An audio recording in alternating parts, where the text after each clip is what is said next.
계십니다. 주님 우리 계십니다. 아멘. 주님 우리 힘과 능력이 되십니다. 파고가 높아지고 무엇에도 우리가 두려워하지 않을 것은 주께서 우리와 함께 하시기 때문입니다. 주님 우리 인생의 배에 함께 하셔 우리를 소망의 항으로 인도하십니다. 두려워하지 마시고 여러분들 힘든 일 있을 때마다 속상하는 이야기 들릴 때마다 뭔가 절망적인 한숨이 나올 때마다 한숨이 변하여 기쁨이 되게 하시고 탄식이 변하여 찬송과 기도가 되게 하시는 성령의 인도하심 따라 더 뜨겁게 기도하시고 혼자 말고 우리 구역 식구들 가족들과 함께 기도하는 그런 성도님들 되시기를 특별히 이번 한 주간 끊임없는 기도, 소망의 기도가 넘쳐나게 될 줄 믿습니다. 오늘 읽어주시는 말씀은 누가복음 10장 25절부터 37절까지 말씀이고요. 설교의 제목은 내버려 두어서는 안 되는데 라는 제목으로 말씀을 나눌 겁니다. 오늘은 우리 교회 비전 중에 네 번째 봉사하는 교회에 대한 비전입니다. 우리는 세상에 봉사하는 교회예요. 근데 도대체 우리가 세상에 기여하는 바가 뭘까? 우리가 세상에 도대체 무슨 일을 할 수 있을까? 해야 할까? 거기에 대한 대답을 말씀을 통해서 확인해 보려고 합니다. 그 꿈들을 함께 꾸고 또 그 꿈이 이루어지기를 위해서 함께 격려하며 나가는 그런 귀한 교회, 그런 교회가 우리 인천 순복음 교회인 줄 믿습니다. 오늘 우리가 읽은 말씀은 너무나 유명한 말씀이에요. 선한 사마리아인의 비유. 그래서요, 교회 다니는 분들뿐만 아니라 교회 안 다니시는 분들도 잘 알고요. 얼마나 잘 아냐면 그냥 선한 사마리아인이라는 게 거의 일반 명사죠. 사람이 어려울 때 어려운 사람을 보면 잘 도와주는 사람들, 뒤로 빼지 않고 앞으로 나와서 도와주는 사람들, 그런 사람들을 선한 사마리아인이라고 부릅니다. 우리나라 국어사전에는 그렇게 되어 있지는 않아요. 그래도 그냥 모두가 다 그렇게 알죠. 그렇기 때문에 이 오늘 본문이 너무나 유명해서 그냥 이 비유의 말씀이 우리에게 주는 교훈도 우리가 다 안다고 생각합니다. 그 교훈의 내용이 참 좋죠. 그냥 그대로예요. 어려운 사람 보면 도망가지 말고 잘 도와라, 가서 도와라 라는 말씀. 예수님이 이렇게 가르쳐 주셨구나. 그러니까 교회도 성도들도 어려운 사람 보면 가서 잘 도와주면 되겠네 라고 생각할 수 있습니다. 나쁘지는 않아요. 하지만 그게 예수님이 우리에게 전하려고 하시는 메시지의 전부는 아닙니다. 특별히 이 본문이 우리에게 알려주려고 하는 것의 전부는 아닙니다. 예수님이 그냥 그 말씀 하시려면 그 말씀 하시면 돼요. 그냥 가서 어려운 사람 있으면 도와줘라, 이게 좋은 거다 얘기하시면 되죠.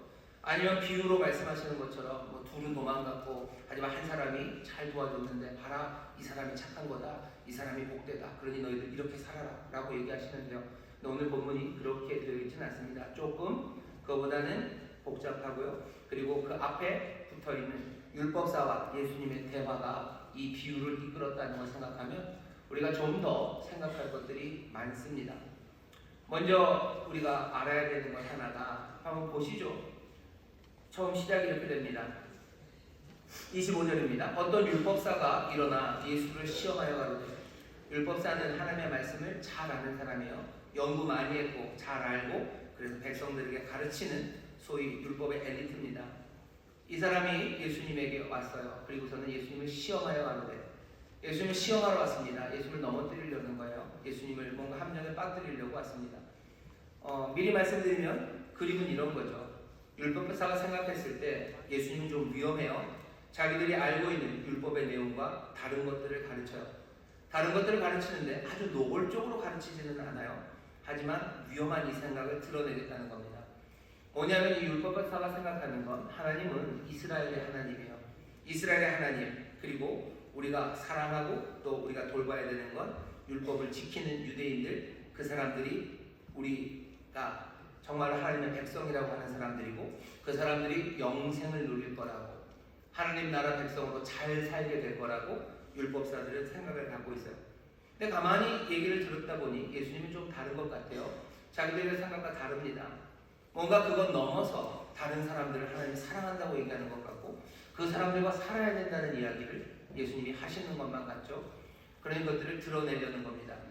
예수님이 그것들을 드러내는 순간 이 사람은 예수님을 잡아갈 수도 있어요. 그리고 예수님이 이단이라고 정죄할 수 있어요. 그리고 넘어뜨릴 수도 있습니다.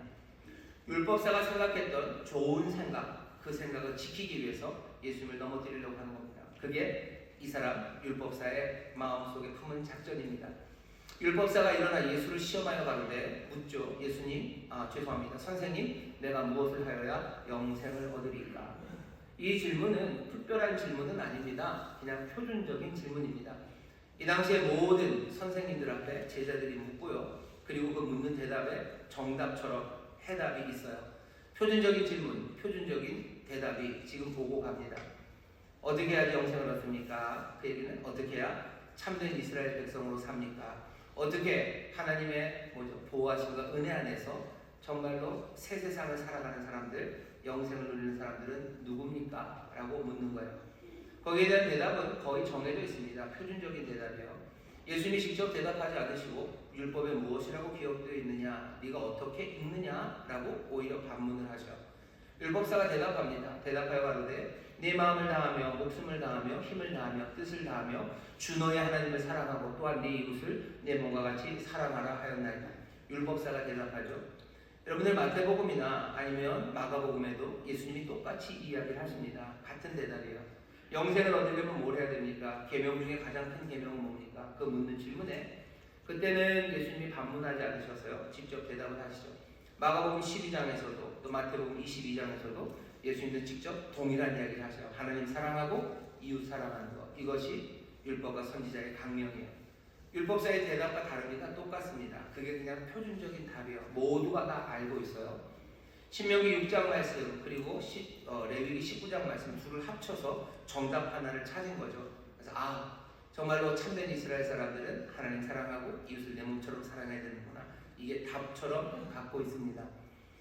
예수님이 이 율법사의 대답을 듣고서 어떻게 하시냐면요. 내 대답이 옳도다라고 얘기하셔요. 이러면 함정에 빠뜨릴 수 없죠. 넘어뜨릴 수 없죠. 다른 대답을 하셔야 되는데 예수님이 다른 대답 안 하십니다. 그냥 네 대답 옳다.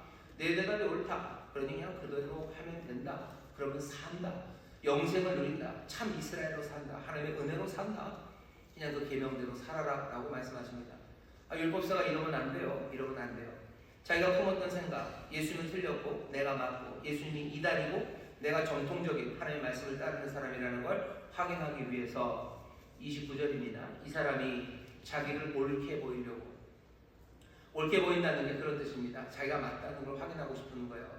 justify 하는 거예요. 내가 맞다는 걸 확인하고 싶어요. 나는 맞고 그가 틀렸다는 걸 확인하기 위해서 함정처럼 묻습니다. 묻는 질문은 그러면 내 이웃이 누굽니까? 말하라는 거죠. 네 이웃을 사랑하라고 했는데 그 이웃이 누구냐고 말하래요. 율법사는 어떻게 생각합니까? 율법을 지키는 유대인들이 내 이웃이야. 율법을 지키는 사람들, 그 사람들이 내가 사랑해야 될 사람이고, 왜? 그 사람들이 하나님 나라의 백성이기 때문에 그렇습니다. 하나님 나라 백성 말고 다른 것들은 다 하나님이 멸하실 거예요. 우리가 사랑하는 하나님, 또 사랑하는 내 이웃들과 함께 그 나라를 살아갈 거라고 율법사는 생각하고 있었기 때문에 예수님은 다른 생각하고 있으니 불나는 거죠. 실토하라는 겁니다. 내 이웃은 누굽니까? 다른 얘기만 해봐라 이거죠. 율법을 지키는 유대인 말고 다른 대답만 해봐라. 왜냐하면 바로 그 앞에서 예수님이 창기들 그리고 세리들, 죄인들의 친구였기 때문이에요. 죄인이 내 이웃이다 라고 말하는 순간, 세리가 네 이웃이다 말하는 순간 율법적으로도 문제가 되고 정치적으로도 굉장히 큰 문제가 됩니다. 이런 상황에 예수님을 넘어뜨리려고 이 사람이 네 이웃이, 내 이웃은 누굽니까? 라고 묻습니다. 예수님이 앞에서 고분고분 대답하셨어요. 그리고 나서는 우리가 알고 있는 그 유명한 선한 사마리아인의 비유를 쭉 얘기하기 시작하십니다. 선한 사마리아인의 비유는 그냥 고분고분한 대답은 아니에요. 고분고분한 대답은 아닙니다. 예수님이 아주 강력하게 지금 이 사람 율법사의 생각을 깨뜨리려고 하고 계셔요. 왜 그런지 한번 보시죠. 예수께서 대답하여 가라사대 어떤 사람이 예루살렘에서 여리고로 내려가다가 강도를 만나매 강도들이 그 옷을 벗기고 때려 거반 죽은 것을 버리고 갔더라. 예루살렘에서 여리고로 갑니다. 예루살렘은 굉장히 높은 도시입니다. 700m가 넘어요. 예루살렘 성이 예루살렘에 있는 그 예루살렘 산이라고 해야 되죠. 해발 760m, 꽤 높죠. 얼마나 높은지 감히 잘 안 보시면 인천에서 제일 높은 산은 어디죠? 만이산일 겁니다. 만이산일 겁니다. 만이산일 겁니다. 가마 빼고 이쪽 인천에서 제일 높은 산은 계양산 맞습니다. 395m 아니요. 제가 적었는데 네, 395m입니다. 395m가 계양산이에요. 그러니 예루살렘은 계양산보다도 높습니다. 우리가 사랑하는 산이 있어요. 그 옆에 문학산, 거기는 217m입니다. 그러니까 계양산 위에 문학산 올려도 예루살렘보다는 낮아요. 거기에 우리가 또 아는 산 하나가 있죠. 청량산. 청량산은 한 172m쯤 되는데 고선 올리면 아마 예루살렘보다 조금 높을 겁니다. 예루살렘이 760m예요. 여리고는 어디냐면요. 여리고는 해발 아닙니다. 바다 위로 올라와 있잖아요. 여리고는 해 수면 아래에 있습니다. 해 수면 아래 얼마나 아래에 있냐면요. 250m 아래에 있어요. 여리고는 해 수면 아래 250m 있는 곳이에요. 아니 어떻게 도시가 바다보다 낮습니까? 그런 도시 있죠. 네덜란드에 그 팔뚝 붉은 소년 하나 있었죠. 뚝을 막았던. 네덜란드만 해도 바다보다 낮은 땅들이 있어요. 그러니 뚝을 쌓고 풍차로 그 물들을 퍼놔야 되고 그렇게 네덜란드가 합니다.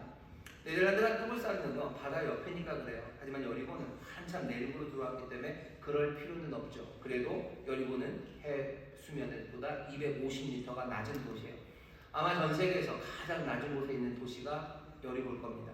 거기보다 더 낮은 데는 어디요? 여러분들이 아시는 사해바다. 거긴 더 내려가는 거예요. 더 깊어지는 겁니다. 여리고가 250 그리고 예루살렘이 760 합치면 한 3m쯤 되죠. 결국 여리고에서 예루살렘 또 예루살렘에서 여리고로 내려간다는 건 한 1000m쯤 되는 산을 내려가는 겁니다. 내려가는 산길이고요. 거기는 바위가 많아요. 산길은 늘 대로일 리가 없습니다. 꼬불꼬불 산길이고요. 암석, 돌이 많아요. 뭐 하기에 딱 좋습니까? 산적질 하기가 딱 좋은 동네가 그 길입니다. 험한 길, 험한 내리막길, 돌도 많고 숨어있을 곳도 많은 그곳에 혼자 가는 사람들은 강도 만나기가 쉬워요. 예수님이 지금 그 길 이야기를 합니다. 예루살렘에서 여리고로 지금 내려가는 사람이 강도를 만나서요. 그리고 거반 죽게 되었습니다. 거반 죽게 돼서 반쯤 죽었어요. 죽었나 살았나 애매할 정도로 그냥 쓰러져 있는 겁니다. 그냥 숨 쉬고 소리 낸다면 그건 살아있는 거죠. 그냥 반쯤 죽어서 죽은지 산지 모르는 사람은 아마 꼼짝도 못하는 겁니다. 지금 그런 상태의 사람이 하나 있대요. 그러고서는 제사장이 옵니다. 지나가요. 그리고 레위인이 지나갑니다. 둘은 그냥 지나가죠. 왜 지나갈까? 그냥 지나가는 것만은 아닙니다. 아마도 그래서 그렇겠죠. 제사장이나 레위인들은 시체를 만지면 안 돼요. 아니 모든 사람들이 사실은 시체를 만지면 안 됩니다. 그럼 어떡합니까? 만질 수는 있습니다. 하지만 부정한 사람이 되는 거예요. 보통 사람이라면 시체를 만지고서 그 다음에 며칠간 정결의 예식이 지날 동안에 시간을 보내면 되는데요. 제사장과 레위인은 얘기가 좀 달라지죠. 이 사람들 시체를 만져서 부정해지면 자기 할 일을 못합니다. 예배, 제사 안 돼요. 제사를 섬기는, 돕는 그 레위인의 일을 감당할 수 없습니다. 부정한 사람들은 제사에 참여할 수 없기 때문이에요. 그러니 제사장과 레위인이 봅니다. 거반 죽었어요. 죽었는지 살았는지 모릅니다. 겉으로 봐서는 죽은 것 같죠. 그러니 어떻게 해야 돼요? 건들면 안 돼요. 그냥 지나가는 게 안전합니다. 레위인과 제사장이 그 표준적인 질문과 표준적인 대답을 몰랐을 리가 없어요. 하나님 사랑하고 이웃 사랑하라는 그 계명을 몰랐을 리가 없습니다. 이래야 참 이스라엘 사람이라는 걸 아는 제사장과 레위인이에요. 율법을 압니다. 하나님이 어떻게 살아야 된다고 가르쳐 주신 그 계시를 아는 사람들이에요. 하지만 이 사람들이 그냥 지나간 건 이 율법을 어긴 겁니까? 그렇지는 않아요. 율법을 어쩌면 지키기 위해서죠. 성결할 것. 시체 만지면 안 된다는 율법을 지키기 위해서. 그래서 어쩌면 만지지도 않고 그냥 돌아가 버린 겁니다. 예수님이 사실은 질문 하나를 던지신 거죠. 하나님이 계시하셨어요. 율법을 주셨어요. 근데 그 율법을 지키며 살아간다는 게 그렇게 간단하지는 않다는 겁니다. 여기 있는 이 율법사에게도 마찬가지고 우리에게도 마찬가지예요. 하나님은 우리에게 말씀을 주시죠.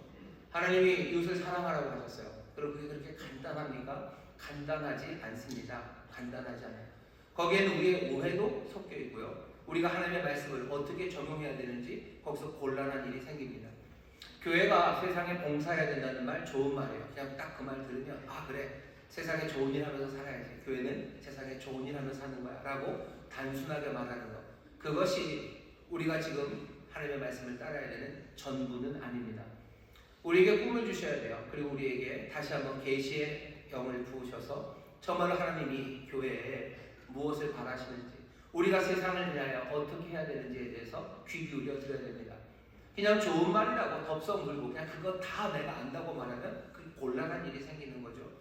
아, 여기 예수님이 이웃을 사랑하라고 했으니까 이웃을 사랑하면 되는 거야 라고 그냥 생각하고, 내가 그냥 생각한 방식으로 사랑합니다. 그리고 내가 이웃이라고 생각한 사람들을 그냥 이웃이라고 생각합니다. 지금 그게 여기 이 율법사가 하는 일이에요. 자기가 이웃이라고 생각하는 사람, 자기가 생각하는 사람, 그냥 그것들을 해나가는 거죠. 그러면서 말씀대로 율법대로 살았다고 생각하는데, 예수님이 처음서부터 그것들을 꼬아놓기 시작하는 거예요. 아니, 율법? 그렇게 쉽고 간단한 얘기는 아니지 않냐. 그러면 그냥 고민해봐라, 더 깊이 생각해봐라, 그러면 되는데, 예수님은 오늘 그냥 그 질문에만 남겨놓지 않으시고요, 답 하나를 그냥 확 하고 찔러 넣으십니다. 찔러 넣는 건 33절이에요. 어떤 사마리아인은 여행하는 중 거기 이르러 그를 보고 불쌍히 여겨 가까이 가서 기름과 포도주를 그 상처에 붓고 싸매고 자기 짐승에 태워 주막으로 데리고 가서 돌보아주고, 이튿날에 데나리온 둘을 내어 주막 주인에게 주며 가로되 이 사람을 돌봐주라. 부비가 더 들면 내가 돌아올 때에 갚으리라 하였으니. 제가 이 말씀을 읽으면서 갑자기 드는 생각이 있어요. 혹시 만이산이 더 높으면 나중에 저한테 얘기해 주세요. 만이산은 그렇게 정의를 하시고, 여기 사마리아인 얘기를 합니다. 제사장, 레위, 사마리아인은 왜 얘기한 거예요? 그냥 말하다 보니까 사마리아인이 나왔나요? 아니요, 예수님이 일부러 딱 갖다 대신 거예요. 사마리아 사람, 이 율법사에게 있어서는요, 이건 증오의 이름입니다. 차마 입에 담고 싶지 않은 이름이 사마리아입니다. 유대인 전체가 사마리아 사람들을 증오합니다. 거꾸로도 마찬가지예요. 사마리아 사람들도 유대인들을 증오합니다. 왜 이렇게 됐습니까? 아마 역사는 그렇게 됐을 겁니다. 이스라엘이 전체 한 나라였다가 남북이 나뉘었어요. 남북이 나뉘어서 남쪽은 여전히 유다 지파의 수도는 예루살렘이고요, 북쪽의 수도는 사마리아입니다. 근데 이 북쪽이 하나님 앞에 먼저 잘못했죠. 반역해서 세운 나라이기 때문에 다윗의 왕조가 아닙니다. 그러니 이 이스라엘이 먼저 아수르에게 망합니다. 아수르가 이스라엘을 멸망시키고 나서 어떻게 하냐면 사람들을 끌고 가고요, 그리고 바깥에 있는 사람들을 데려옵니다. 제국의 곳곳으로 이스라엘 사람들 흩어놨어요. 여러 곳으로 흩어놓고요, 그 다음에 여러 곳에 있던 사람들을 거기다 데려다 놓습니다. 그러니 어떻게 되겠어요? 사람들이 결혼하기 시작하겠죠. 살아가다 보면 어쩔 수 없이 섞여야 돼요. 모세의 율법에 이민족, 다른 민족과 혼인하지 말라고 했는데 어쩔 수 없는 상황입니다. 사마리아에 있는 유대인들은 다른 민족과 섞였어요. 그러니 유대인들이 볼 때는요, 처음서부터도 좀 갈라진 나라이기도 했지만 이 사람들은 유대인 아닙니다. 이 사람들은 참 이스라엘 아닙니다. 이 사람들은 혼혈입니다. 그러니 욕하는 거죠. 그러면서도 왜? 그냥 혼혈이면 욕 안 할 텐데 이 사마리아 사람들도 억울한 거죠. 그러니 주장합니다. 우리도 아브라함의 자손이고 우리도 모세의 율법을 지킨다고 사마리아가 말해요. 그러니 남쪽 유다는 더 싫은 겁니다. 니들과 우리는 다르다는 건데 왜 자꾸 같냐고 미워하기 시작하고 증오하기 시작하고, 아픔을 가졌던 사람들이 증오를 받으니 이 사람들도 또 증오로 유대인들을 대합니다. 사마리아과 그리고 유대 사람들은 그렇게 싸워요. 그게 얼마나 오래됐습니까? 2500년이나 됐고요. 지금도 싸웁니다. 지금도 이스라엘 땅에서 거기 있는 사마리아 사람들, 어쩌면 팔레스타인 그리고 유대인들의 싸움이라는 게 그 싸움이에요. 그 싸움이 여전합니다.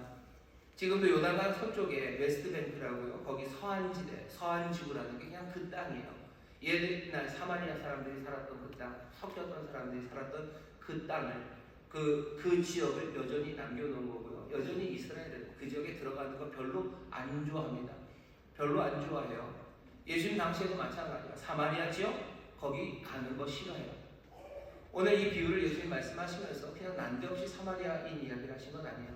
오늘 우리가 10장을 읽고 있지만 앞에 누가복음 9장 51절 보면 예수님이 사마리아를 지나가려고 하죠. 갈릴리에 계시다가 예루살렘으로 가셔야 됩니다. 중간에 사마리아가 있죠. 사람들은 그 당시에도 이 사마리아를 지나서 왔다 갔다 하지 않았어요. 힘들고 어려워도 더 동쪽으로 가서요, 여기 요단 계곡 따라서 와서 여리고에서 다시 이렇게 돌아서 예루살렘으로 들어왔습니다. 근데 예수님은 그렇게 하지 않으셨어요. 이제 승천하셔야 될 때가 왔어요. 십자가에 돌아가시고 그 일을 이루실 때가 돼서 예루살렘으로 가겠다고 결심하시며 예수님은 사마리아 촌을 지나가려고 하셨어요. 근데 사마리아 촌 사람들이 못 온다. 예루살렘으로 가는 사람이 왜 우리 촌으로, 왜 우리 동네로 오냐고 가라고 합니다. 야고보와 요한이 막 열을 받았죠. 그리고는 뭐라고요? 예수님, 우리가 하늘에서 불을 내려서 이 마을을 그냥 다 없애버릴까요? 야고보와 요한이 좀 오버했죠. 지들이 아니라 자기들이 뭐라고. 그럴 만한 게 바로 그 9장 바로 앞쪽에 보면 야고보와 요한, 베드로가 예수님과 함께 변화산에 올라가서 썼기 때문인 것 같아요.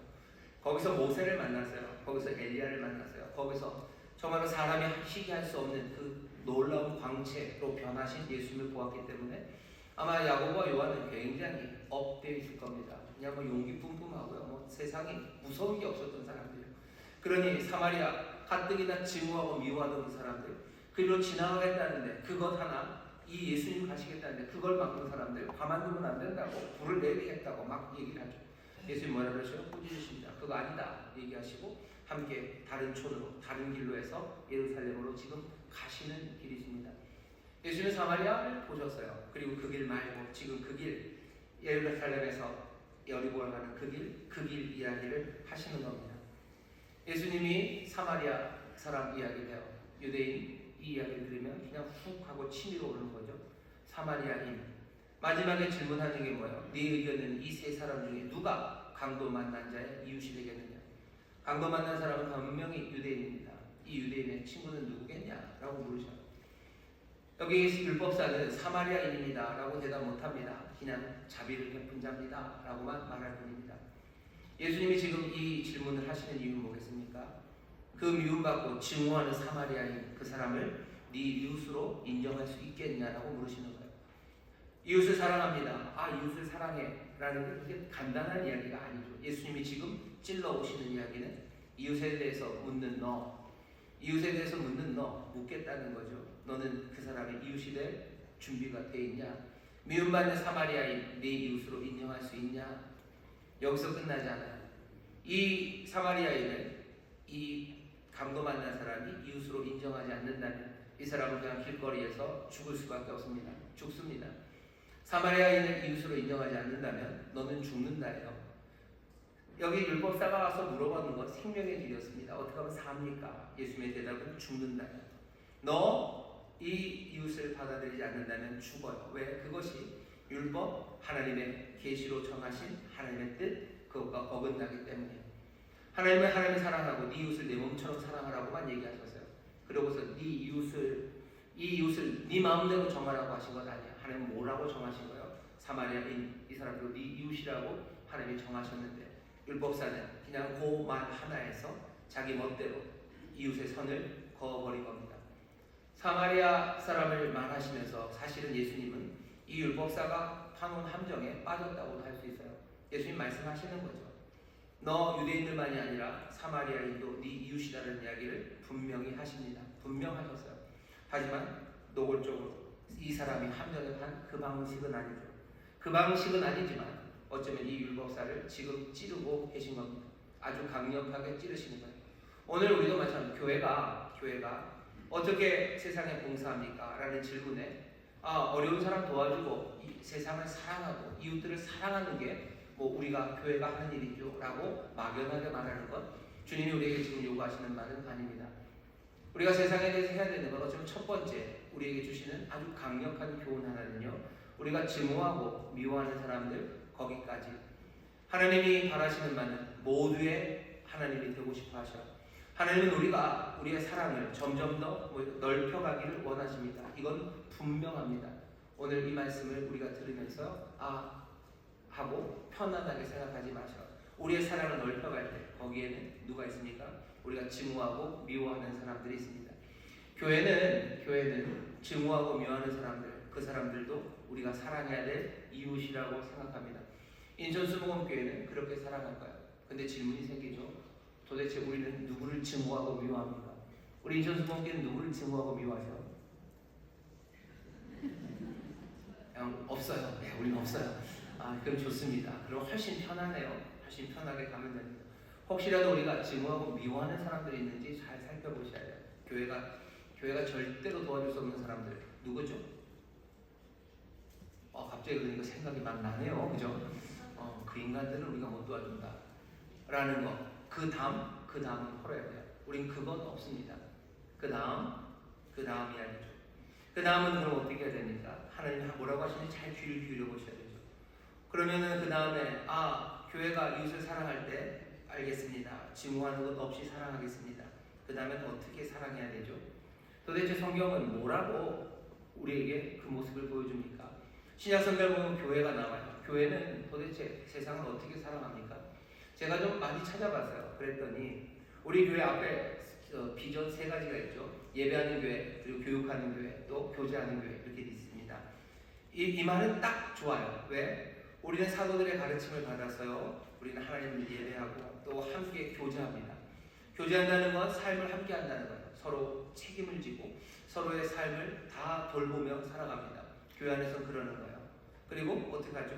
우리는 함께 하나하나 배워가는 겁니다. 제자의 삶을 배워가고 정말로 변화된 삶을 함께 살아가는 게 교회예요. 사실은 완결된 조직입니다.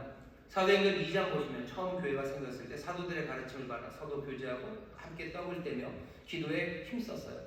이 사람들 그렇게 살아가면 됩니다. 그 이후에 2장 42절 이후에 나오는 것도 그 일을 그대로 하는 거죠. 서로 교제하기 위해서 함께 삶을 나누기 위해서 사람들은 자기가 가진 것들을 팔았어요. 자기가 가진 것들을 팔아서 삶에 책임져 주기 위해서 가난한 사람들 필요한 것들을 채워주고 정말로 필요한 것이 없도록 돕는 그 일을 합니다. 함께 찬송하고 함께 예배합니다. 그리고 함께 즐거워하며 교회는 살아가기 시작해요. 그러면 다 된 것 같죠. 그런데 3장으로 넘어가면 이 교회가 점점 밖으로 나가기 시작합니다. 그 교회가 시작되고 3장의 처음 시작은 베드로와 요한이 제9시 기도 시간에 성전 미문 앞에서 구걸하는 사람, 주저앉아서 일어서지 못하는 이 사람을 만나면서 3장이 시작됩니다. 밖으로 나간 거예요. 교회 밖으로 나갔죠. 우리가 먼저 확인해야 되는 것은 교회 안에서의 교제하는 삶이에요. 교제하며 함께 예배하며 또 함께 하나님의 말씀 안에서 변화되며 살아갑니다. 우리는 우리 사랑해요. 우리를 사랑합니다. 우리 안에 성도들을 사랑해요. 형제 자매들을 사랑하셔요. 어쩌면 이게 훨씬 더 먼저고요. 거기서부터 시작입니다. 세상을 사랑하고 세상에 뭔가 좋은 것을 주는 것, 그건 그 다음 이야기예요. 물론 다 중요하지만 순서가 그렇게 되어 있습니다. 우리 안에 먼저 사랑하셔. 우리 안에서 삶을 책임져 주셔. 그건 훨씬 더 적극적이고 비어있는 것이 없게 하는 사랑이에요. 하지만 세상에 우리가 하는 일은 그거보다 조금 느낌은 다릅니다. 얼마나 달라야 됩니까? 제가 생각할 때 오늘 말씀을 통해서 제가 생각할 때 오늘 설교의 제목이에요. 내버려 둬서는 안 되는 사람들이 있어요. 사도행전 잘 보시면 사도들이나 교회가 세상의 아픔에 대해서 뭔가 움직이는 게 그렇게 많이 보이지 않습니다. 기근이 임했어요. 기근이 예루살렘 그 지역, 유대 지역에 큰 기근이 임했죠. 교회가 유대 지역에 있는 많은 사람들을 구제하기 위해서 뭔가를 모았다는 얘기는 없어요. 뭐 하죠? 예루살렘 교회, 그 교회에 있는 성도들을 위해서 그 마게도냐에 있는 모든 성도들, 고린도에 있는 성도들이 그냥 기도하고 모으고 매주 모은 것을 그거 소중하게 들고 바울이 예루살렘으로 갑니다. 교회를 돕는 것에 대해서 사람들은 무슨 교회가 지들끼리만 돕네 라고 세상이 말합니다. 사람들이 그렇게 얘기해요. 그 얘기에 흔들리실 필요 없어요. 그 얘기에 흔들리실 필요 없습니다. 우리의 삶이라는 게 우리가 맡겨주신 삶이 그냥 좋은 캐치프레이즈 하나를 붙잡고 살아가는 것도 아니고 사람들이 던지는 이야기 그것 따라 살아가는 것 아니에요. 교회 안에서 믿음의 사람들, 우리 이 지역교회, 인천 수목원교회뿐만 아니라 우리가 교회를 돕습니다. 교회에 가난한 사람들 도와요. 사실 그것만 해도 벅찹니다. 우리가 가진 것들을 매주 모아야 될 거고요. 그 일을 하려면 우리가 가진 많은 일들에 힘들고 고난스러운 시간들을 보내야 될 거예요. 교회 그리고 믿음의 형제 자매들을 우리는 도와요. 그건 교제, 코이노니아 함께하며 우리의 책임입니다. 그것들을 책임져서 살아내야 되는 것 거기서부터 시작이에요. 그 다음에 어떻게 됩니까? 세상으로 나가는데 오늘 여기 본문에 보면 내버려둬서는 안 되는 사람들이 있어요. 이건 너무 급하죠. 거의 죽어가는 사람들입니다. 그 사람들 우리 밖에 보입니다. 우리가 조금 배고픈 사람들 배고픈 밖에 있는 사람들 먹여주기 위해서 너무 애써야 되나? 아니 하나님이 먹으실 거라고 하나님이 은혜를 주실 거라고 일단은 생각하셔도 돼요. 교회는 그럼 뭘 해야 됩니까? 나는 뭘 해야 됩니까? 믿음의 사람들 책임지셔요. 그것만 해도 숨찰 겁니다. 그리고 내버려둬서는 안 되는 사람들이 있어요. 더 무지 내버려둬서는 안 되는 사람들 누가 우리 눈앞에 있습니다. 여기 사마리아인이 지금 그 산을 내려가요. 그 길을 내려갑니다. 이 사마리아 사람은 세상에 있는 모든 가난하고 아픈 사람들을 다 고치는 사람이 아니에요. 그 앞에 있는 사람이에요. 그러니까 우리가 솔직해져야 돼요. 교회가 좋은 일 해야 된다고 말하고 그냥 그걸 멍하게 사실은 잘 지키지 않으려니 그 비전들이 분명히 안 보이는 겁니다. 내가 가는 길에 만나는 사람 많은 거예요. 우리 교회 주변에 성도들의 삶 앞에 거반 죽어가는 사람들이 있습니다. 아무도 없다고요? 그러면 다른 일 하시면 돼요. 하지만 내 눈앞에 아무도 없으면 그 길 가시면 되는 거죠. 그 길 가시면 됩니다. 하지만 하나님이 우리에게 정말로 하나님이 모든 사람의 하나님이시고 우리의 사랑을 점점 더 펼쳐나시며 하나님의 사랑을 전하게 하시려고 우리 앞에 도저히 내버려 두어서는 안 되는 사람들, 그 사람들을 두실 때가 아마 한두 번이 아닐 겁니다. 우리는 마음에 다짐하는 거죠. 우리 앞에 내버려 두어서는 안 되는 사람들 보면 우리는 그 사람들을 위해서 기름을 붓고 포도주를 내어놓을 거예요. 내가 가진 게 2데나리온이면 2데나리온을 줄 거예요. 내가 가진 게 짐승, 내가 가진 게 그 나비 하나면 거기다 태울 겁니다. 그 일이 교회가 그리고 성도들이 해야 되는 일입니다. 세상을 우리는 사랑합니다. 사람들이 그건 너무 작은 것 아니냐라고 하는 말에 흔들리지 마셔요. 오히려 이게 훨씬 더 실제적이고 어쩌면 이게 정말로 우리의 삶을 내어놓는 사랑입니다. 세상 전체를 배부르게 하고 세상 전체를 우리가 채워줘야 된다고 생각하는 것, 그건 우리가 할 일 아니에요. 교회에 이런 일을 맡기신 적이 없습니다. 우리의 눈앞에 하지만 보여줘요. 우리가 가는 길에 우리의 공동체 바깥으로 우리가 걸어나가죠. 걸어나가는 길에 정말로 내버려둬서는 안 되는 육체적이고 물질적이고 정말로 피지컬한 문제가 생긴 사람들, 그 사람들을 먹이고 돌보는 것, 그거 우리가 해야 되는 일이에요. 그러면 됐네, 그것만 하면 됩니까? 아니요, 그것만 일리가 있습니까? 주님이 우리를 부르신 부르심들이 들려오기 시작하죠. 우리에게 하신 말씀은 빛이 되라고 하셔. 너희는 세상의 빛이 되라고 하십니다. 도저히 내버려둘 수 없는 거죠. 어둠입니다. 세상은 어둠이에요. 우리에게 맡기신 일은 뭐예요? 우리를 빛으로 부르셨어요. 빛이 해야 될 일은 뭐겠습니까? 그냥 빛을 계속해서 빛이어야 되는 거죠. 예배하고 교제하고 그렇죠. 삶을 나누고 또 여기서 하나님 말씀으로 제자되어가고 변화되어가면서 우리는 그 빛을 비춥니다. 그러면 그 어둠에 빛의 영향이 끼쳐가기 시작하는 겁니다. 교회와 성도들이 세상에 줄 수 있는 선물들, 우리가 섬길 수 있는 것은 어쩌면 빛의 역할을 제대로 감당하는 것, 그것이 될 겁니다.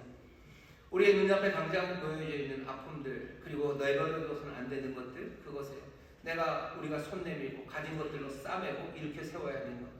우리 형제에 관한 이야기가 아니에요. 바깥 그 사람들은 우리 이웃이기 때문에 사랑하는 겁니다.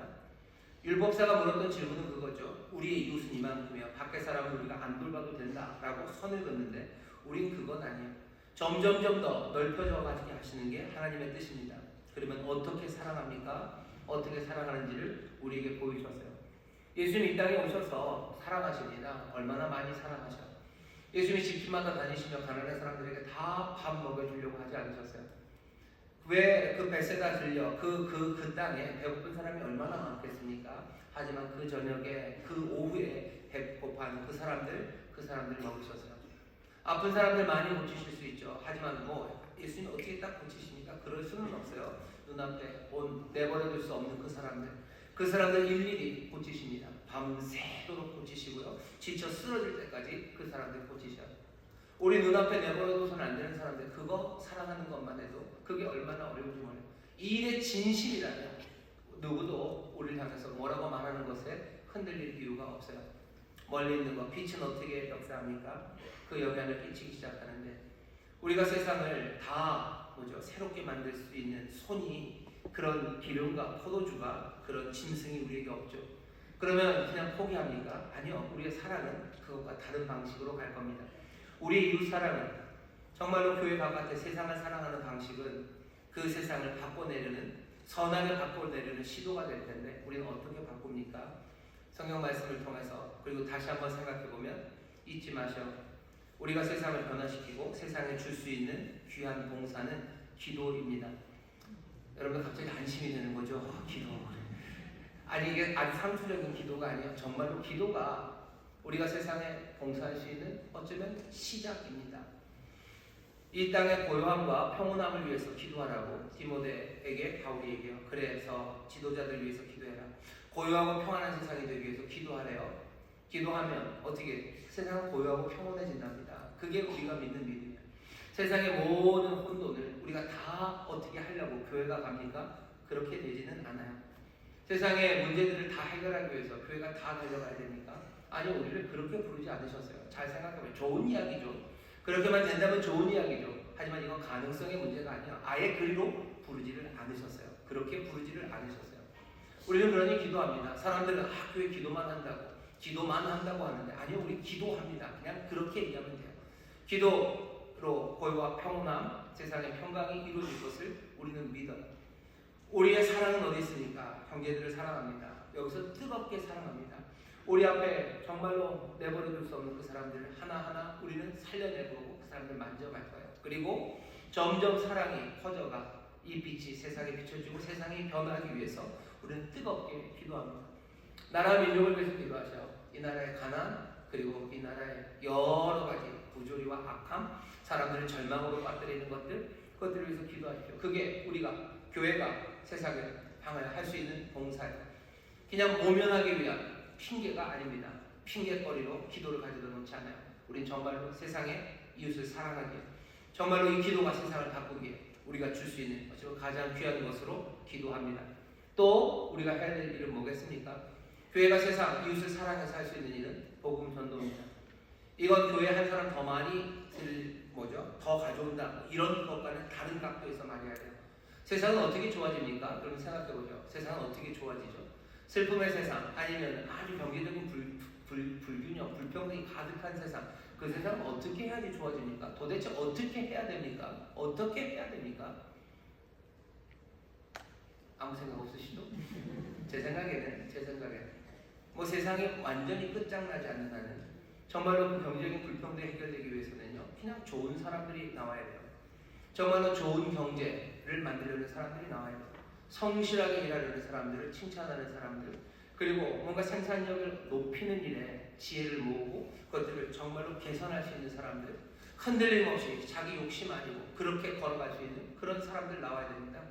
그 사람들은 어떻게 나옵니까? 세상에 선한 건 하나님이요, 하나님만이 선하신데 정말로 우리가 세상에 기여하는 바는 이 땅에 정말로 의롭고 정말로 성실하고 하나님 말씀대로 살아갈 수 있는 그런 사람들이 세상에 배출되고 만들어지기 시작할 때 세상은 변하는 것. 정말로 세상이 몽땅 다 흙탕물이고 그냥 먼 물 같아도 한 방울 한 방울 맑은 물을 집어넣을 수 있는 것, 그게 우리가 세상에 할 수 있는 선물입니다. 그 일은 어떻게 이루어지겠습니까? 복음 전도를 통해서 이루어질 거예요.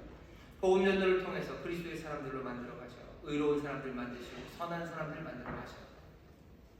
잠시만요. 저기 연락하시고 아프신 것 같으셔.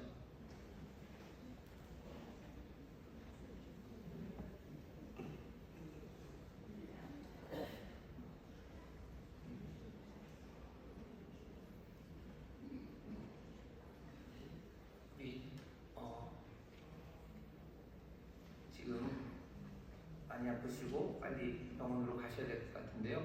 우리 잠깐만 우리 성도님들 위해서 기도했으면 좋겠습니다. 잠시만 우리 기도하시죠.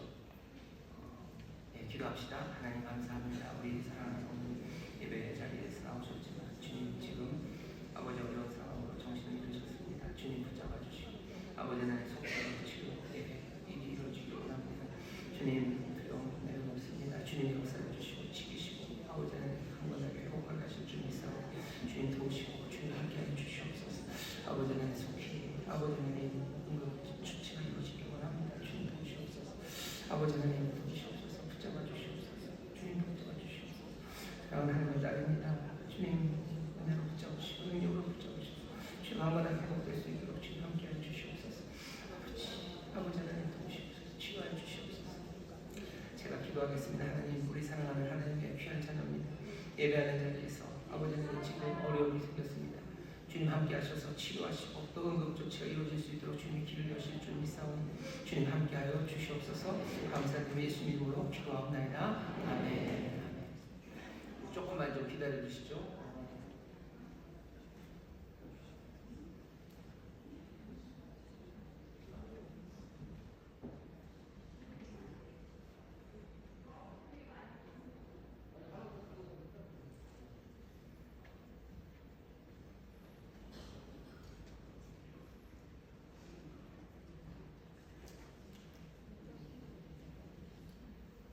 지금 바로 나가셔야 되나요? 119 전화했나요? 지금 기다리고 있나요? 네.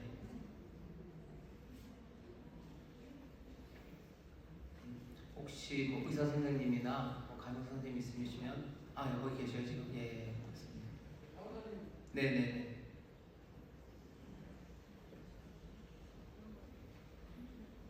고맙습니다. 뭐 집중하기 어려우시겠지만 우리 강사 선생님 계시고 또 남성교회 잘 돌보고 계시니까요.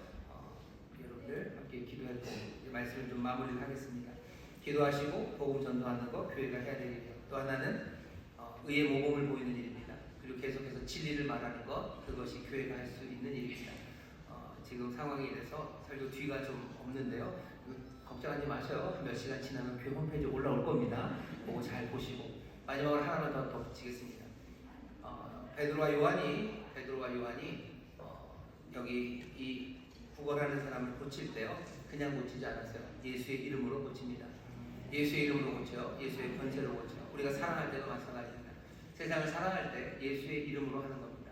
예수의 능력으로 하는 거고, 또 그 사랑이 정말로 힘 있는 사람, 삶을 변화시켜내는 능력이 되기 위해서는 다른 것으로 안 됩니다. 예수의 이름으로 하는 겁니다.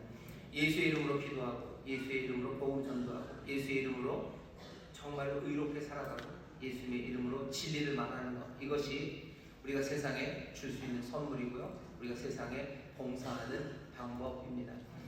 우리 앞에 놓여 있는 사람들, 내버려둘 수 없는 사람들 잡아가셔요. 붙잡아 일으키셔요. 내버려둘 수 없는 어둠을 향해서 빛을 계속해서 비추시고, 내가 감당할 수 없는 그 일들 위해서 우리가 또 기도하며 나아갑니다. 교회가, 우리 인천순복음교회가 이 빛을 또 이 귀한 은혜를 나누고 사랑하는 그런 교회가 될 줄 믿습니다. 기도하겠습니다. 하나님 감사합니다. 하나님 감사합니다.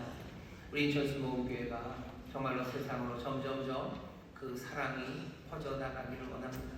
예수의 이름으로 주님 주시는 능력으로 이 일들 감당하기를 원합니다. 우리의 기도에 정말로 성령의 기름 부으심이 넘쳐나게 하여 주옵시고, 아버지의 복음 증거하며 많은 사람들을 살리고 정말로 하나님의 의의 병기로 세우는 그 일에 우리가 쓰임받는 교회와 성도들 되게 하셔서 세상의 선한 사람, 아버지는 정말로 의로운 이들, 아버지 세상을 바꿔내는 힘과 능력을 공급하는 아버지는 귀한 교회가 되게 하여 주시옵소서. 아버지는 진리를 말하기를 원합니다. 예수의 이름으로 하나님의 진리를 말하며 하나하나 세상에 영향을 끼치는 교회가 되기를 원하오니 주여 이 일에 성령님 함께하여 주옵소서. 감사드리며 예수님 이름으로 기도하옵나이다. 아멘.